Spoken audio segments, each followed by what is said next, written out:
Hello and welcome to the 2025 Season 3 Week 6 Track Guide by Team Conti Sim Performance. We're going to take a quick 15-lap run around Indianapolis in the Cup car and go over some things to look for in this week's coming races. So we've got some special events this week with the full-length NIS races mimicking the Brickyard 400, so you'll have some longer races. And then of course you'll have your A Opens too. It'll be about half the length of that, and then some of this stuff will probably still apply to A Fixed if you do that, so listen carefully there if you're more of a fixed racer yourself.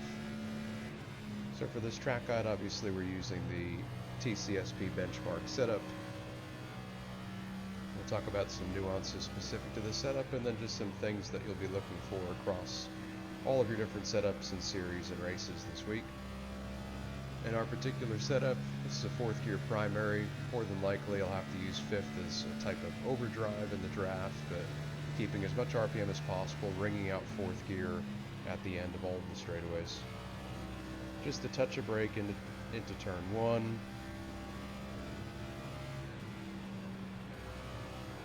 Full lift into 2. I see my brake is not cooperating, so let's see if we can fix that. Shout out Fanatec. Looks to be okay for now. We'll see if that stays. A little bit of brake into 3. This is going to be the tightest end of the track. Probably going to need the most brake into 3 just because the car has a tendency to be a bit tight there. Quick full lift into 4 and then back on the throttle as hard as possible, as soon as possible. You got a ton of grip until the very, very late exit, and then it all goes away and it sits on the right rear. So definitely be careful for that. First lap 5160, it's a little bit off our best, but big tire wear this week.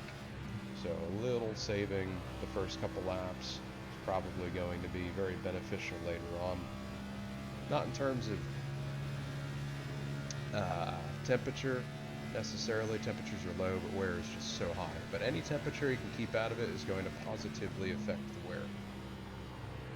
So instead of committing to wide open throttle right here, let's say, I'll just keep it partial all the way up and off of 3. I'll go a little bit slower back to commitment off of 4, just really trying to keep the rear in check. With our setup, and I would think most competitive open setups, you're going to be rear limited, because when you get in traffic, it's going to tighten up a bunch. So if you're in clean air, you should be a little bit loose. And when you're in traffic, hopefully you're neutral. But traffic, speaking of which, is going to be an absolute nightmare because of the dirty air. We've seen that this season with the new aero model. We really saw it at Pocono, which shares some similarities to Indy. But then also this past week at Dover, clean air is king. Really want that. Period. So qualifying is going to be super important, and just maintaining clean air is going to be key. 2-tire strategies will probably be viable, but that'll be more, I would think, a short-term gain because of how badly the tires fall off. You know, once that left rear more than likely dips below one of those wear thresholds, 80%, 50%, those are 2 big ones, you're going to sharply lose grip. Could be good for short runs in the middle of the race or like a sprint to the finish, but I'd caution against trying to take 2 after a ton of laps in the lefts. So you're just a little bit loose off of 4 or 2. In seasons past, when we had the different aero model, the different tire, the different physics in this car, you could really lean on the right rear off the corner, really slide the right rear and maintain a lot of good grip and a lot of good usable yaw. We do not have any yaw after this update, and we shouldn't, because they don't have any in real life really, so you really have to just not overstep that throttle and exit. Very important not to overstep the throttle.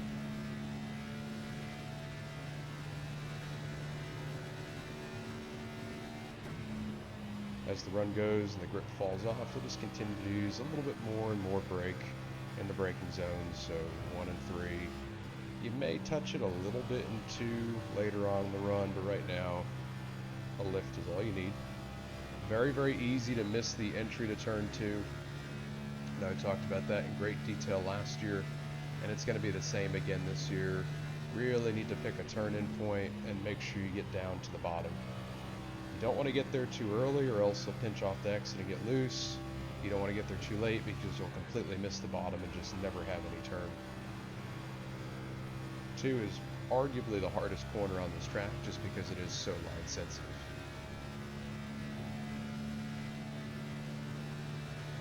Five laps completed, 51.74. And you'll notice that the fall off is pretty much going to plateau here within a couple tenths. If I do a good job managing tires, which I have not done in any of my practice runs, I think I'll see even less fall off, but so far over a 15 lap run I've seen maybe half a second. So not a whole lot of fall off the first 15, but I think that second 15 of the run, the latter half, is going to be where you have a lot of fall off because that right rear, if not managed, is going to start to give up and hemorrhage lap time. Going down the straightaways, you want to move off the wall just a little bit. You don't want that wall aero to drag you back. We're talking maybe 100th at most, but any little bit that you can gain is going to be a help, especially in qualifying. You'll notice they do that in real life as well. They come off the corner, tight to the wall, move away from it, and then swoop back up before entry to get their angle of attack proper before the next corner. There's a seam right there, about 3/4 of the car width off the wall. Just stay a little bit under that and swoop back up and start your braking into 3. There's a bump in 3 that you may feel, and it may be harsh if you're too low in 3. So if you're really hitting that bump badly, just move your line up a little bit in 3. Get off that curving just a smidge, and that should help that out.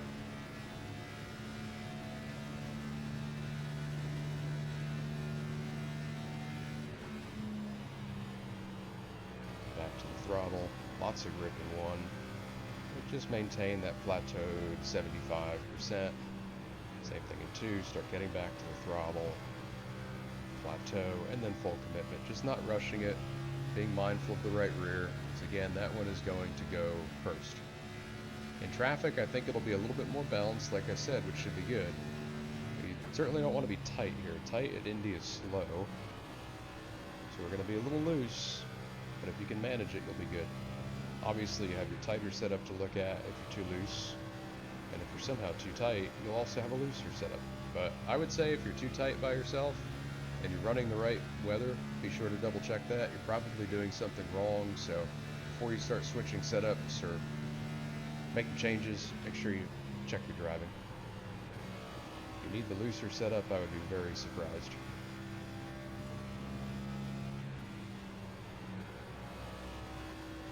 These races are starting fairly late in the day, which means that track temp already is pretty low. It's sub 100 degrees. As you get later and later into the afternoon, that track should cool off, I would think. And when the track cools off, it will get tighter, which should help you loose by yourself. May be a smidge too tight in traffic. If that's the case, you've got your in-car adjustments you can leverage to fix some of that. So make sure that you keep an eye on track conditions as you go through your races, especially the full-length NIS where you're spanning a much larger period of time, and that track is going to be susceptible to much bigger swings, plus or minus on temperature.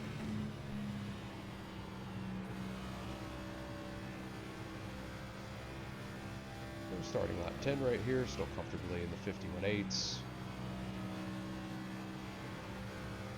Good handling.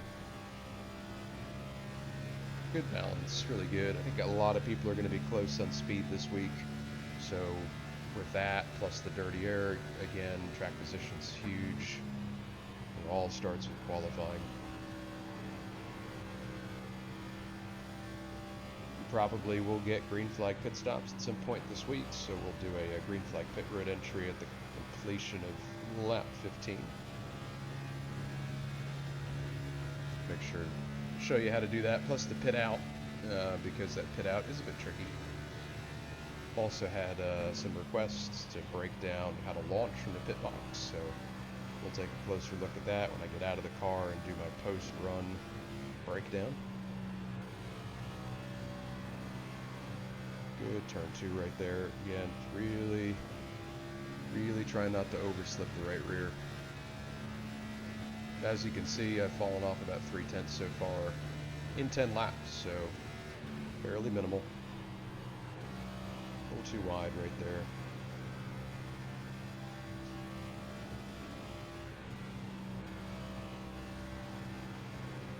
My hot lap probably should have been a couple tenths quicker than that, so you know, thinking half a second, maybe 3/4 of a second to fall off by 15. Fairly minimal though.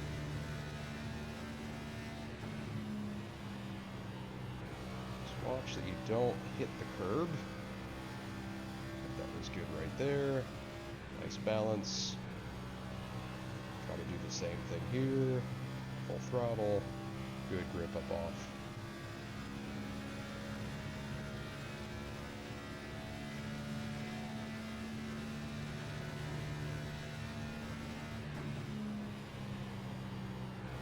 Down to the bottom better that time. That was good.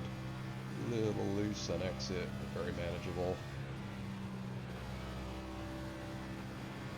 Starting to get a little bit greasy off of 4, a little tight on entry, which means that I've got a little bit more wheel into it. So as I apply throttle on exit, and it tends to run out of space. You run out of space, you're turning more off the wall. A little bit looser, a little tighter in, a little looser off. That's typical Indy.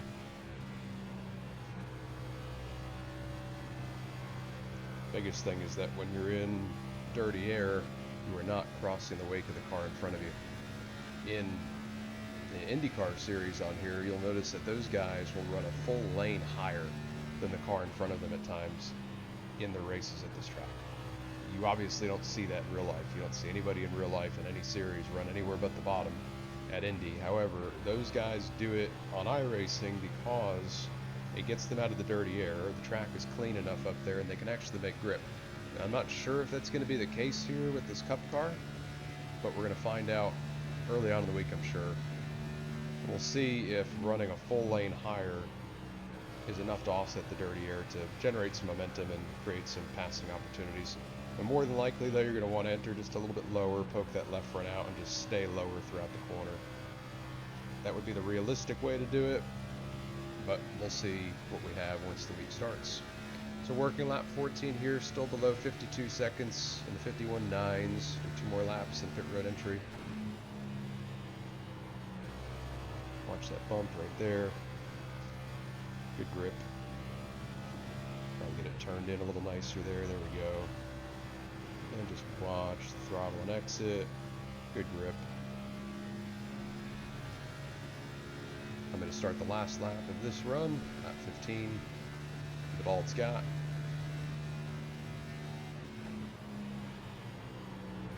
A wider entry, harder brake to have more of a significant cut down there. Good straight drive off. Turn 2, watch the slip. Good.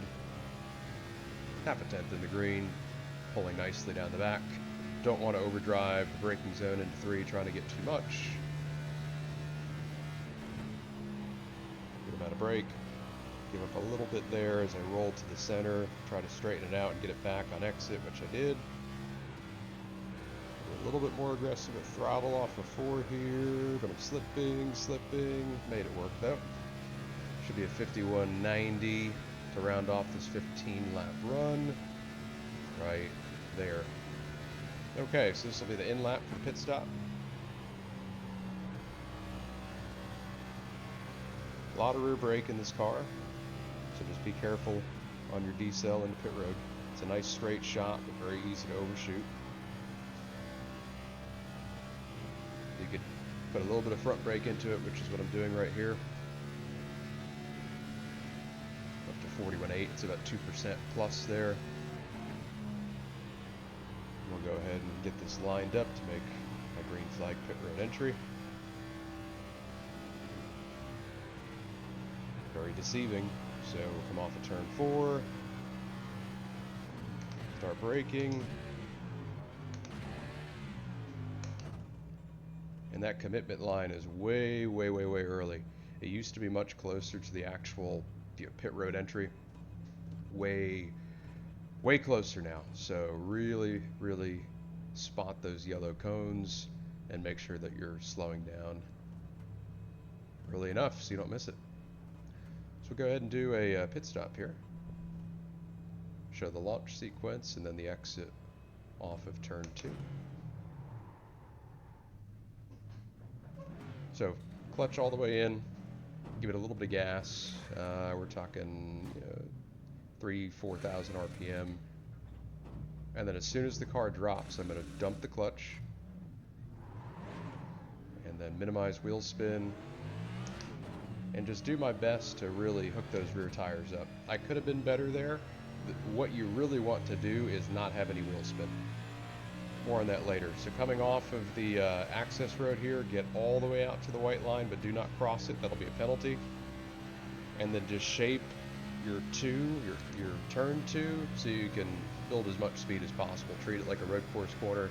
Nice wide entry, cut down to the grass, get as low as possible to apex, then throttle out past the commitment cone. And that is that. So I'll bring the car to a stop.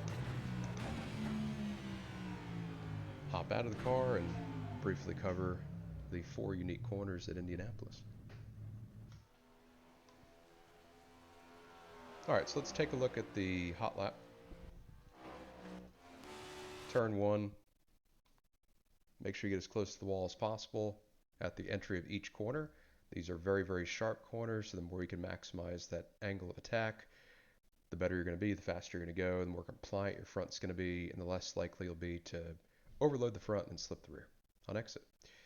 So into turn 1 on fresh tires, braking at the... not much on the wall really. You've got a color change on the inside pit wall here. That would be a pretty good marker for your lift point, or say 3 car lengths before the caution light into 1. So you'll immediately fully lift, getting on the brake, and that's a good amount of brake, 15-ish% or so into turn 1. You're going to trail brake that all the way through the entry zone and on the way down to your lowest point in the corner. So now we're off the brake, going to free roll for a bit, and then as soon as I cross this white line, I should start throttling up right here. Back on the throttle super early, but not fully committing to 100%. If I fully commit to 100%, I'm going to get tight. I'm going to plow the wall down. Or get tight for most of the corner and then snap loose on exit. So don't want to do that. So early throttle, but delaying full commitment until well past the 3/4 point. Let's look at where the curbing ends and see how that throttle relates to it. Right there. So full throttle just before the end of the curbing. Still nice and low. I'm going to use all the track I can on exit. Yes, this is about all the yaw you probably want here. Just don't want to lean on that right rear any more than you have to, especially on lap 2. All the way out to the wall, very easy to hit it. I did a good job there not to do that. And then here you've got this short shoot between 1 and 2 where you want to get out as close to the wall as possible to maximize your turn in. So you can pass the caution light. And this is key, turning in super early. I'm way, way before turn 2 here, but I'm already turning the car off the wall. Not a lot of wheel to do that, just slowly walking it off the wall while still 100% throttle. As I'm walking it off the wall, that's when I start to lift. It's a bit of a slower lift, but still fairly quick. It's a slower lift than turn 1, but a much quicker lift than you would typically have on a very high speed, high load intermediate. You think about how we lift at Las Vegas, Texas into turn 3, Kansas. When you're not using any brake, I always talk about having that really slow lift to continue forward momentum. Not using any brake into turn 2, so it is a slower lift than turn 1 where you have to get all the way out of the gas and then immediately onto the brake. So slower than that, but still fairly quick. And it's got to be fairly quick so you can get the nose to really point. Any throttle that you have in the car is going to lock that rear end, essentially, and make turning in harder. It's going to tighten up the car. So off the throttle, a lot of free rolling with no brake. But then I'm already going to be on the throttle even before I get down to this white line. Probably. Let's see. There you go, right there. So remember, turn 1, I got on the throttle basically when I crossed over that white line. That was my key to get back in it. Turn 2, I'm on the throttle way before I'm at the bottom. Now I can do that because as you can see here, I've got good angle in my car. I've got good point to where I know that I'm going to hit this bottom. Even with increasing my throttle a little bit, I've dumped enough speed to be able to get the thing to turn down and get to where I need to be. The key to turn 2 is that early lift way back here, way back here. And when you have that early lift and you get rid of that speed early in the corner, then you're able to throttle up super quick, super early in the corner and drive off of turn 2 with way more speed than the people that bury it down in there, slow way down, and then they try to get back on the gas. But then they exit the corner 10 miles an hour slower and they continue to bleed speed all the way down the backstretch. So early lift into 2, early turn in, early throttle. Again, not full commitment to throttle, but early enough to where we can start building speed back up. Okay, so playing this forward a little bit here, continuing to increase throttle all the way down below the white line, getting about as close to the curb as you can. I could have gotten a little bit closer, but you get my point. Fairly close to the curb, so you can maximize your track width on exit. And right here, in years past with this car, you could go full throttle here, sit on the right rear with this angle and be fine. Here, if I use any more throttle than this, which say is about 75-ish%, I'm going to continue to increase my slip angle, which means that this right rear is going to continue to step out farther than the right front. Right, car's going to be tracking sideways basically. And if I do that, I'm going to be fine for like a second or two, and then I'm going to overheat the right rear and I'm going to crash. So I have to keep this throttle plateaued here, knowing that I'm at the max slip angle this tire can take before it just overloads and gives up. And I'm small corrections with the wheel. You know, nothing has changed there with this new tire. Small micro corrections on exit to settle the rear. And I'm just trying to get to full throttle, I've increased my throttle a little bit. Wheel is fairly straight. I should be able to go to full throttle, and there it is. But that is full throttle almost onto the straightaway. It is okay not to commit to full throttle until that late, as long as you are getting back on the throttle early and maintaining that good minimum corner rolling speed. Off of turn 2, all the way out to the wall, pulling it off the wall a bit down the long straightaway. As you can see, here's the seam. I'm off of that, then I'll pull back up to it before the entry. There's passing the 2 on the fence. There's the 1 lifting right at the 1. Lifting at the 1. Quick lift on the brake. About the same as turn 1. Nice wide sweeping angle here with a good amount of trail brake to continue that turn down into the corner. We'll get to the white line and throttle right there. And then, like I said, there's a bump down here. It's worse as you get closer to the curbing.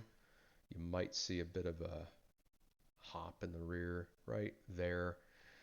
And so I don't want to use too much throttle before that bump. Think of Nashville Super Speedway, turn 3 and 4. You get that big bump there. My key to that is you get to your plateaued 50-60% throttle, clear that bump, and then once you land, increase throttle. And that's what I did here. Before the bump, I'm plateaued at about 50%, hit the bump right there, and then immediately increase throttle because I know I'm not going to have any more big moments, big compression rebound moments. Plateaued 70% through the remainder of turn 3, passing the curbing, still about 80-85%. Then finally, full throttle, almost there, on the straightaway. Very rear limited, just period in general with this car now, because of the lack of available slip. But hopefully that should make it tolerable in traffic. Not good, just tolerable. Nobody's going to be good in traffic. Okay, so short shoot between 3 and 4. Going to be a turn in right around this caution light. Yeah, just turning off a little bit before the caution light. It's going to be a slow lift, probably the slowest lift out of the 4 corners, to a full lift, and then back on the throttle really early, well before I get to the white line. There it is, throttle right there. So slow lift into a full lift, back on throttle quickly to maintain that minimum rolling speed through 4. Very, very rear limited on exits. So you'll see here, once again, a lot of throttle early, but not a full 100% commitment until well farther up the road here. Getting to the end of the curbing right there, about 90% throttle, 90, 95. Finally full throttle there. Probably 7/8 mark, 3/4, 7/8 mark. Okay. So those are your 4 corners at Indy. So brake into 1 and 3, just to lift into 2 and 4. So when you think about it that way, it's a little easier to understand what you're trying to do in each corner. But just remember that, and that should take you most of the way. Brake in 1 and 3, full lift in 2 and 4. Depending on your traffic, your track conditions, your tires, you may need to start braking into 2 and 4, but at the beginning of a run with weather that's similar to our baseline, 100-degree track temp or so, shouldn't need brake in 2 and 4. Okay, let's go to the pit road entry. Fast forward here. Try to keep this video under 30 minutes, but we're getting there quickly, but a lot to talk about this week.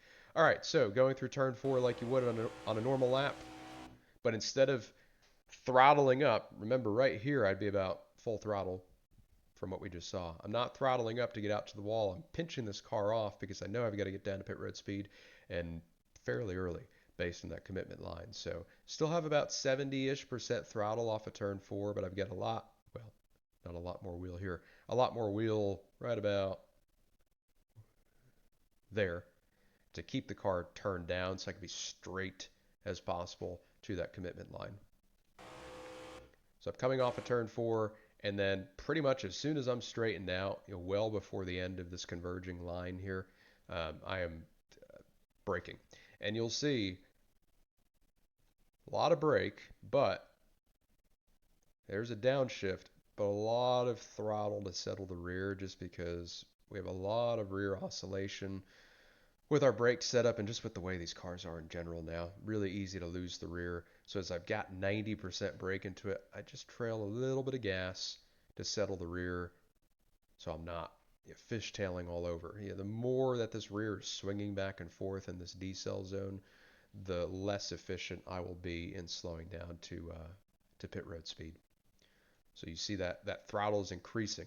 That throttle is increasing as I need to settle the rear more. So the more throttle you see in tandem with brake, the more I feel like the rear is out of control and I'm trying to settle it down. Think of the older generation cars in wheel hop.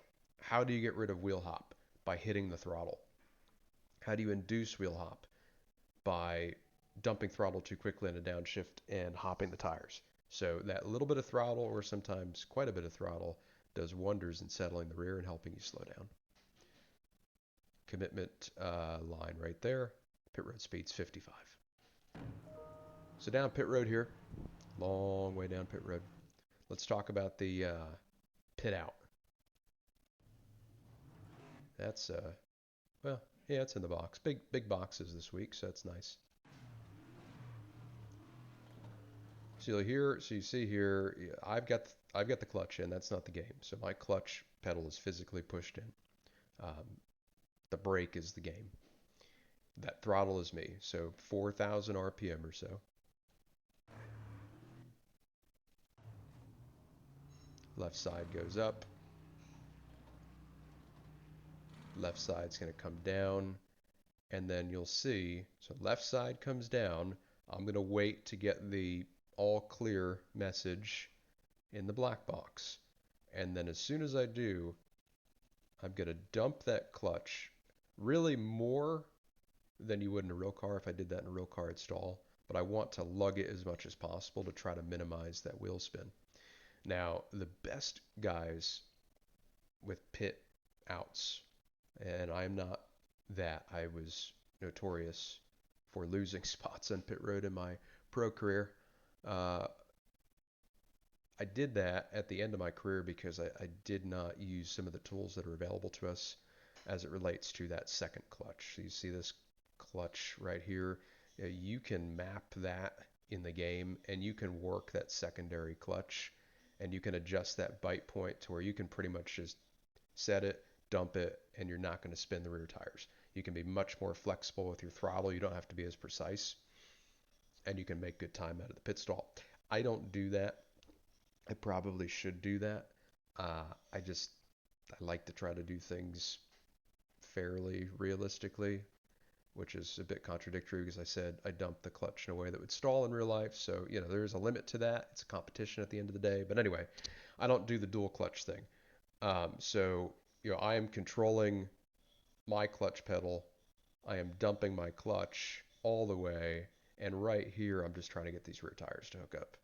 So you can see right there, I used too much throttle. I burped it. I chattered the rear tires. I got out of it. And I'm going to slowly get back into it. Now you can see I'm hooking up, I'm increasing speed, no smoke, and I can drive to the commitment line without wheel spin. Still a bit of wheel spin though, a lot of low speed, sort of mid RPM range wheel spin with this new build, so just be careful for that. But in real time here at the sound, dump the clutch, work that throttle.